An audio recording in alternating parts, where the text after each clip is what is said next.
Back home, let's talk about the ABC, political activism, unfair dismissal, and perhaps $2 million worth of your tax dollars being burned in legal costs for nothing. Freelance journalist Antoinette Lattouf has won her unfair dismissal case against the ABC and has been awarded $70,000 in damages in a case that never should have gone to court because the ABC was always going to lose. The ABC has wasted your money, made fools of themselves, and made Lattouf a martyr for her left-wing and anti-Israel views. I was punished for my political opinion. I won't be taking any questions. I'll have more to say in due time. Thank you. How are you feeling, Antoinette?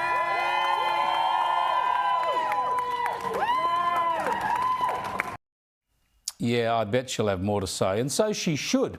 As I said almost a year and a half ago, Lattouf never should have been hired for her one-week radio hosting gig because she's a well-known leftist activist. But no doubt that's why the ABC really wanted her. Yet they flicked her when she shared her already well-known views on the Israel-Hamas conflict, her stridently anti-Israel views that created heat for the ABC. Still, the federal court today dismissed Lattouf's claim that she was targeted because of her Lebanese background. I have no hesitation in accepting the evidence of those witnesses that their actions were not motivated to any extent by Ms. Lattouf's race or national extraction. And of course, that was clear to all of us way back. She claims she was treated differently because of her ethnic background, and that's absolute nonsense. The real issue was that Lattouf was fired for holding and sharing controversial political views that the ABC was copping flack over. I have found that the ABC contravened Section 7721F of the Fair Work Act by terminating Ms. Lattouf's employment for reasons including that she held political opinions opposing the Israeli military campaign in Gaza. And again, this was clear long before the case went to court. The reason Lattouf should feel aggrieved is because other ABC journalists regularly get exposed for posting highly political messages on social media, and they keep their jobs.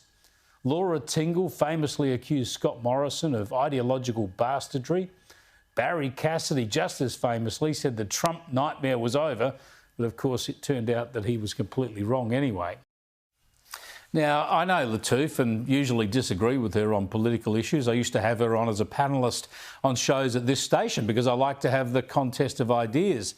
So while I think her views are wrong, I always said she was mistreated by the ABC for sharing them, and they should have known better.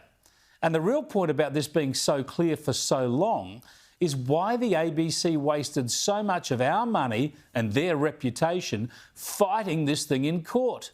Something the public broadcaster's relatively new boss addressed today. I think the ABC also was keen to not take this to litigation because, let's face it, as I think has been reported, many millions of dollars have been spent that shouldn't have been spent.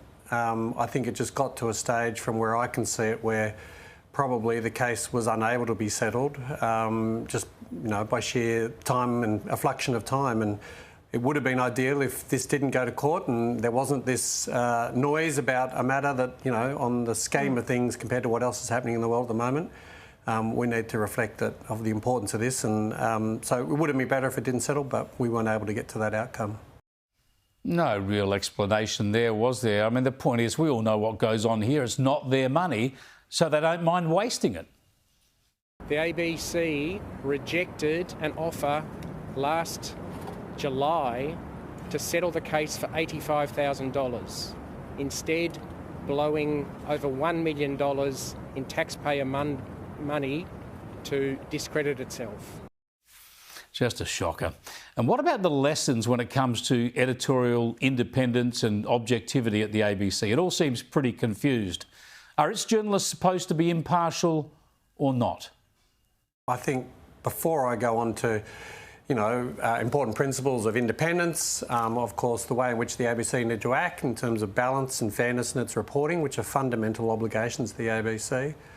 I think we just need to also note that if this was to come up again in the future, I think we would act on a very different basis. Well, yeah, you'd think so. The ABC shouldn't have sacked her, shouldn't have hired her, shouldn't have sacked her. But does that mean all the other ABC presenters can now keep sharing their Green Left views? Or is the ABC now going to at least pretend to be objective again? I just don't know. And I don't think they know either.